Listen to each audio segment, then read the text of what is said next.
Bismillahirrahmanirrahim. Assalamualaikum warahmatullahi wabarakatuh. Perkenalkan, nama saya Restu Gustiawan dengan NIM 0311122020.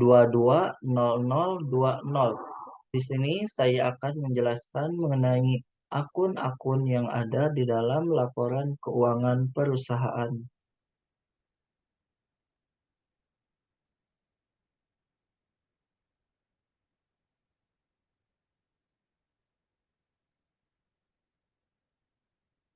Menurut PSAK 1 tentang penyajian laporan keuangan terdiri dari 5 komponen, yang yaitu satu, laporan posisi keuangan atau laporan raca.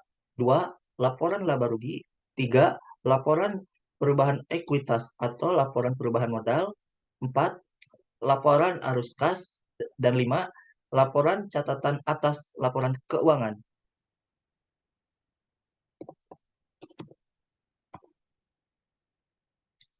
Laporan posisi keuangan atau laporan raca menggunakan prinsip dasar akuntansi, yaitu aset sama dengan liabilitas ditambah ekuitas. Di dalam laporan keuangan ini menggunakan bentuk stafel atau bentuk laporan. Aset terbagi menjadi beberapa jenis, yaitu aset lancar, merupakan aset yang memiliki umur ekonomis kurang dari 1 tahun. Aset lancar terdiri dari kas dan setara kas, deposito berjangka, piutang usaha, piutang lain-lain, persediaan, dan beban dibayar di muka yang terdiri dari pajak dibayar di muka, biaya dibayar di muka. Kemudian aset tidak lancar merupakan aset yang memiliki umur ekonomis lebih dari 1 tahun. Dan aset tidak lancar ini terdiri dari aset tak berwujud atau intangible asset, aset tetap atau fixed asset, aset tak guna, aset pajak tangguhan. Setelah itu adanya liabilitas atau kewajiban atau utang. Liabilitas juga terbagi menjadi beberapa jenis, yaitu liabilitas usaha, utang lain-lain, utang pajak, dan beban akrual. Beban akrual merupakan beban yang masih harus dibayar atau sudah dirasakan manfaatnya akan tetapi belum dibayar. Apabila di dalam pembuatan jurnal penyesuaian, maka akunnya itu beban akrual pada utang akrual. Contohnya seperti beban gaji pada utang gaji, beban bunga pada utang bunga. Kemudian liabilitas jangka panjang yang terdiri dari imbalan kerja. Selanjutnya yaitu adanya ekuitas atau modal pemilik. Dalam hal ini, modal saham yang memiliki nilai nominal Rp50 per sahamnya.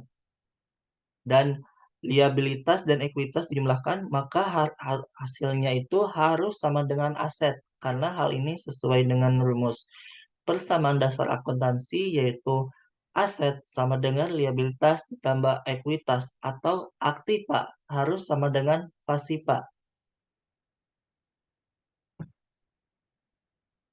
Setelah itu adanya laporan laba rugi. Laporan laba rugi lazimnya yaitu penjualan dikurangi beban-beban. Tetapi dalam hal ini dikenakan menggunakan bentuk multiple step yang terdiri dari pendapatan utama dan pendapatan lain-lain. Untuk menghitung laba kotor, yaitu penjualan atau pendapatan dikurangi oleh beban pokok penjualan atau harga pokok penjualan yang menghasilkan laba kotor.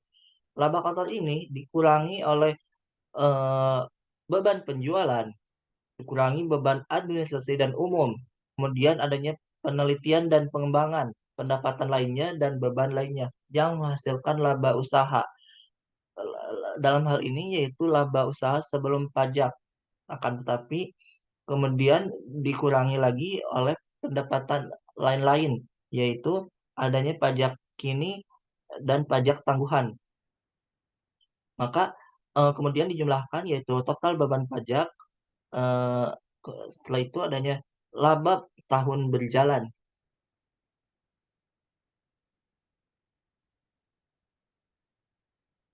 Laba tahun berjalan, kemudian ada eh, adanya penghasilan komprehensif lain-lain atau yang yaitu setelah pajak penghasilan yang terdiri dari pos-pos yang tidak akan direklasifikasi ke laba rugi, yaitu adanya pengukuran kembali, kewajiban imbalan pasti, dan pajak tangguhan terkait.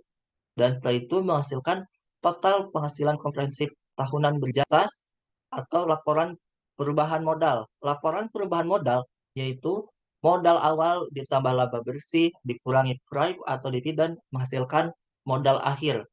Dan modal akhir ini nantinya eh, digunakan atau dimasukkan ke dalam laporan neraca.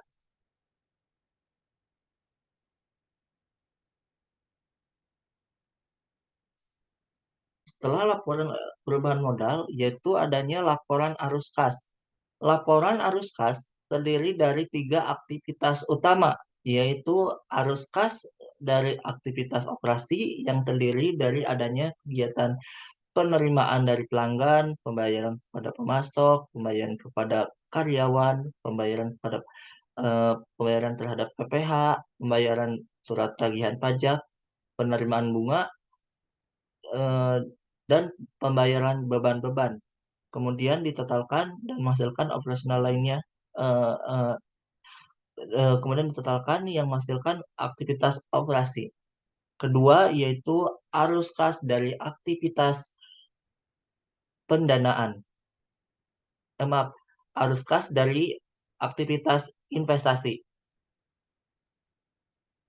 yang terdiri dari pembayaran uang muka, perolehan aset tak berwujud, perolehan aset tetap atau pembelian aset tetap, kemudian penjualan aset tetap. Eh, Kemudian dijumlahkan yaitu menghasilkan aktivitas investasi. Selanjutnya yaitu yang ketiga aktivitas arus kas dari maksudnya maaf arus kas dari aktivitas pendanaan yang terdiri dari pembayaran dividen, pembayaran posisi pokok, liabilitas sewa, dan adanya kas dan setara kas awal tahun. Terus adanya dampak perubahan kurs terhadap kas dan setara kas dan menghasilkan kas dan setara kas akhir tahun. Selanjutnya yang terakhir yaitu catatan atas laporan keuangan.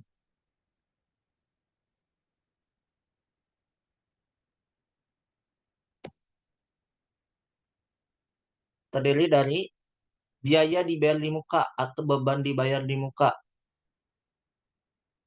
Kemudian aset tetap. Aset tetap ini diatur dalam PSAK yaitu PSAK 16.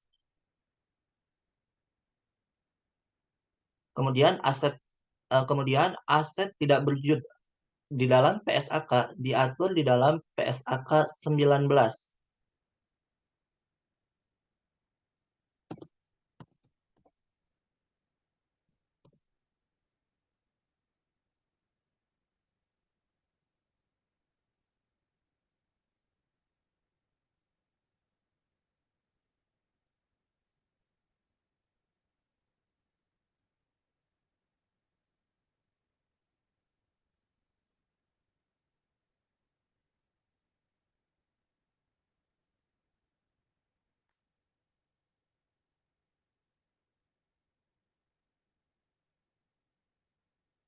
Nah, untuk aset tak berwujud atau goodwill dalam hal ini yaitu goodwill, goodwill merupakan selisih antara harga akuisisi Avesta dengan nilai wajar aset neto yang diperoleh pada tanggal akuisisi.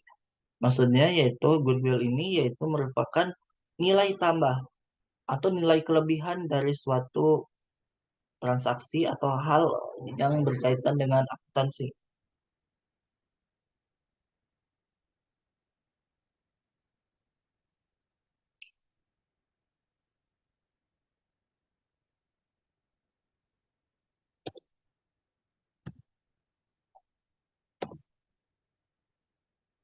Kemudian adanya aturan mengenai PSAK 1 yang sudah dijelaskan di awal, yaitu mengenai penyajian laporan keuangan.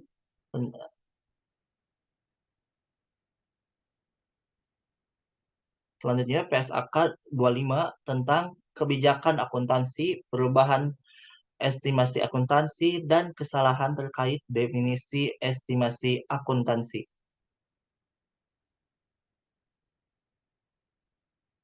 Kemudian PSAK 46 tentang pajak tangguhan terkait aset dan liabilitas yang timbul dari transaksi tunggal.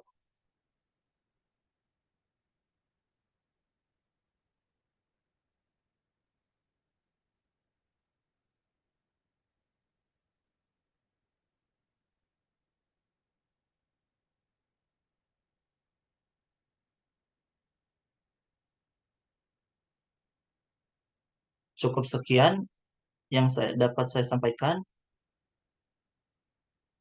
Cukup sekian yang dapat saya sampaikan. Mohon maaf apabila ada kesalahan. Wabillahi taufiq wal hidayah. Wassalamualaikum warahmatullahi wabarakatuh.